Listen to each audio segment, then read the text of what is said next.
આજે હું ગયો તો રણછોડદાસજી બાપુના હોસ્પિટલે.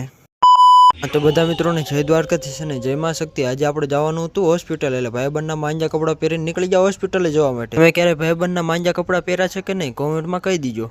हमारे यहाँ ऐसा ही होता है.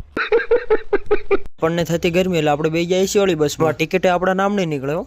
खतरनाक लोग हैं.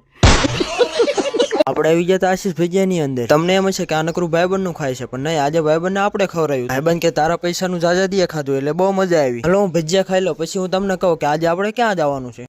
तू समझा? हाँ. नहीं तू समझा नहीं. ખાઈ લીધા ભજીયા ને બેહી જા પાછા બસમાં. આજે જવાનું આપણે એક હોસ્પિટલની મુલાકાતે. જે હોસ્પિટલનું નામ હતું રણછોડદાસજી બાપુ ચેરિટેબલ હોસ્પિટલ. હોસ્પિટલ આંખને લગતી તમામ સારવાર એકદમ ફ્રીમાં કરી આપવામાં આવે છે, અને સાથે સાથે રહેવાની અને જમવાની પણ સુવિધા હતી. તમારે પણ આ હોસ્પિટલની મુલાકાત લેવી હોય તો આ હોસ્પિટલ આવેલી છે ગ્રીનલેન્ડ ચોકડી પાસે.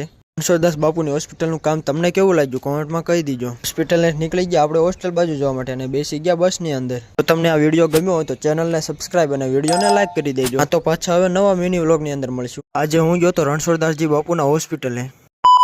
તો બધા મિત્રોને જય દ્વારકાથી છે ને જય માં શક્તિ. આજે આપણે જવાનું હતું હોસ્પિટલ, એટલે ભાઈબંધના માંજા કપડાં પહેરીને નીકળી ગયા હોસ્પિટલે જવા માટે. તમે ક્યારે ભાઈબંધના માંજા કપડાં પહેર્યા છે કે નહીં, કોમેન્ટમાં કહી દીજો.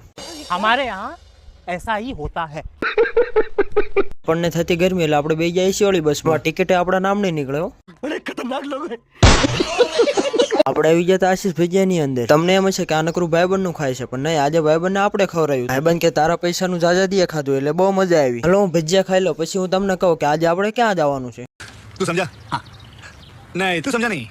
ખાઈ લીધા ભજીયા ને બેહી જા પાછા બસમાં. આજે જવાનું આપણે એક હોસ્પિટલની મુલાકાતે. જે હોસ્પિટલનું નામ હતું રણછોડદાસજી બાપુ ચેરિટેબલ હોસ્પિટલ. હોસ્પિટલ આંખને લગતી તમામ સારવાર એકદમ ફ્રીમાં કરી આપવામાં આવે છે, અને સાથે સાથે રહેવાની અને જમવાની પણ સુવિધા હતી. તમારે પણ આ હોસ્પિટલની મુલાકાત લેવી હોય તો આ હોસ્પિટલ આવેલી છે ગ્રીનલેન્ડ ચોકડી પાસે.